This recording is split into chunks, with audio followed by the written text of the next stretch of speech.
dans cet épisode. Le propriétaire a aussi fait changer les jantes, que les puristes ont un peu de tendance à négliger parce qu'elle reprend toute la plateforme de chez BMW, notamment les Z4. Donc là, il nous l'a ramené pour qu'on puisse retirer tout le covering du véhicule. Elle vient chez nous pour la protection.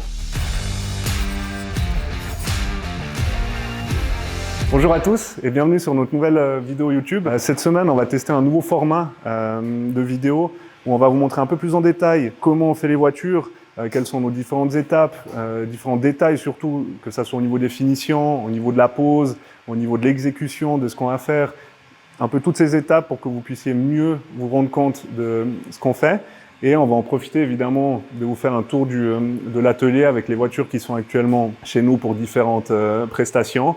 On va commencer par celle-ci, une Tesla 3, plus trop d'origine pour le coup, avec un kit qui a été installé, notamment le pare-choc avant, qu'on voit ici, un design beaucoup plus agressif, beaucoup plus marqué que ce qui se fait d'origine sur ces véhicules. Sur les véhicules vraiment d'origine, on voit c'est des pare-chocs avec beaucoup moins de forme, plus arrondis.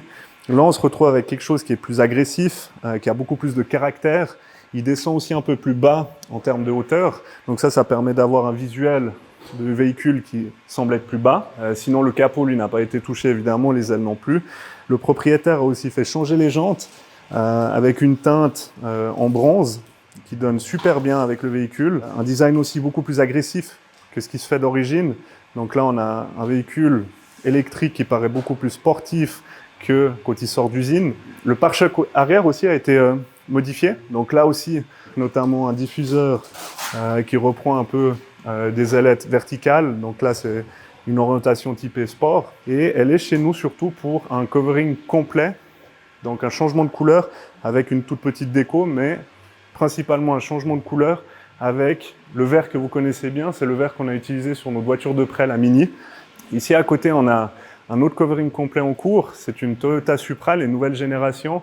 Donc que les puristes ont un peu de tendance à négliger parce qu'elle reprend toute la plateforme de chez BMW, notamment les Z4, avec le moteur le B58, donc le fameux 600 lignes de chez BMW qui est très réputé. On le voit même à l'intérieur, pas mal d'éléments qui ont été repris de chez BMW, mais il n'en reste pas moins qu'elle est très réussie. En revanche, c'est une voiture qui est très complexe à réaliser en covering, notamment en termes du pare-choc avant. Donc ça, c'est aussi une de nos forces, donc du travail de précision et de premium qu'on fait sur nos véhicules, c'est tout ce travail de masque, comme je vous le disais, donc où on va éviter des zones de décollement, on va sceller des éléments pour justement éviter qu'à par la suite on ait des soucis. Donc elle était jaune à la base, il a choisi un magnifique violet de la même gamme que le film vert qu'on va utiliser sur la Tesla, mais avec une teinte donc violet assez foncé.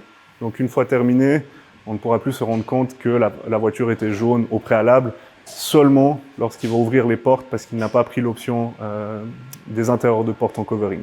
On peut continuer la suite de la visite. Avec celle-ci, vous la connaissez, vous l'avez vue la semaine passée en vidéo. Donc c'est un magnifique Mitsubishi Lancer Evo 6 sur laquelle on a fait toute la déco de l'édition Mackinnon. Donc ça, si vous voulez voir d'ailleurs un peu plus le procédé, si vous ne l'avez pas vu, vidéo de la semaine d'avant. Ici, un très grand SUV, le RSQ8 de chez Audi, à ne pas confondre avec le Urus. Donc ils partagent la même plateforme, là aussi c'est quelque chose de très similaire. Le design du RSQ8 est beaucoup plus sport chic, beaucoup moins extravagant que le Urus. Et donc là, il est arrivé chez nous pour un traitement céramique complet du véhicule. Il s'agit d'un véhicule d'occasion, donc un véhicule qui a déjà une carrosserie qui a vécu. Et pour faire un traitement céramique, donc on va aller au préalable faire tout un travail de polish, de detailing pour avoir une base saine et sans défaut. On vous en fera une vidéo complète d'ailleurs, comme ça vous pouvez suivre toute l'évolution, les avant-après du polish et du traitement céramique. Pour cette Corvette, pour ceux qui la reconnaissent, elle est arrivée chez nous comme ça. Elle était repartie en full orange brillant, donc covering complet. Le propriétaire a décidé entre-temps de la revendre. Donc là, il nous l'a ramené pour qu'on puisse retirer tout le covering du véhicule. Donc là, c'est la même étape que le covering, donc c'est le démontage, on enlève le film, on fait le remontage et le nettoyage. On va finir avec la partie XPEL. Donc là, on a la toute dernière McLaren Artura qui est arrivée tout droit de concession évidemment, donc véhicule neuf, pas de kilomètres au compteur. Elle vient chez nous pour la protection. Donc ça c'est notre film XPEL, le PPF. C'est un film transparent qui résiste aux agressions physiques, que ce soit les impacts. On le voit ici, donc avec la pose. C'est vraiment un film qui ne se voit pas à l'œil une fois terminé. Donc il y a différentes étapes aussi de pose évidemment. C'est le même principe que sur ce magnifique GT4 RS, sur lequel on a fait un film de protection complet. Donc là évidemment, véhicule neuf aussi, qui vient directement du concessionnaire. On fait un film de protection complet. Comme ça, le client, lorsqu'il vient la récupérer, il peut rouler avec sans se soucier des impacts. Il peut aller sur circuit plus sereinement. La voiture est complètement protégée. J'en profite pour vous montrer un peu l'intérieur du véhicule. On reconnaît là tout l'univers Porsche, hein, c'est magnifique. On a de l'Alcantara, du carbone, du cuir sur les hauts des portes.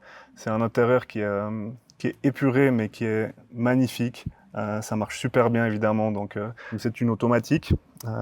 Sur ces nouvelles générations, vous avez donc la possibilité de l'avoir en automatique, car les premières générations de GT4, ce n'étaient pas des GT4 RS mais des GT4, n'existaient qu'en boîte manuelle, que là on peut les retrouver en boîte automatique. On parlait de XPEL, je voulais vous montrer quelque chose qui se retrouve à la réception. Ce que je voulais vous montrer, c'est ce magnifique trophée qu'on a reçu. Donc, on a été élu pour la 2e année consécutive dealer de l'année en Suisse pour le XPEL. Donc ça nous fait énormément plaisir évidemment. On en est très fiers aussi. On aimerait remercier tous nos partenaires, sans qui ça ne serait pas possible. Nos clients aussi qui viennent en direct, qui nous font confiance. Et évidemment notre team avec des prestations haut de gamme, des finitions plus poussées que ce qu'on pourrait faire. Du coup, voilà, 2e année consécutive qu'on reçoit le prix. On espère aussi 2023, ça on ne sait pas encore. On a fait un tour de l'atelier pour cette semaine avec tout ce qu'on avait. On a fait ce nouveau format vidéo, j'espère qu'il vous aura plu. Dites-nous en commentaire si vous préférez ce nouveau format ou plutôt l'ancien. N'hésitez pas à vous abonner, à liker évidemment. Et moi, je vous dis à la semaine prochaine pour la suivante. Ciao!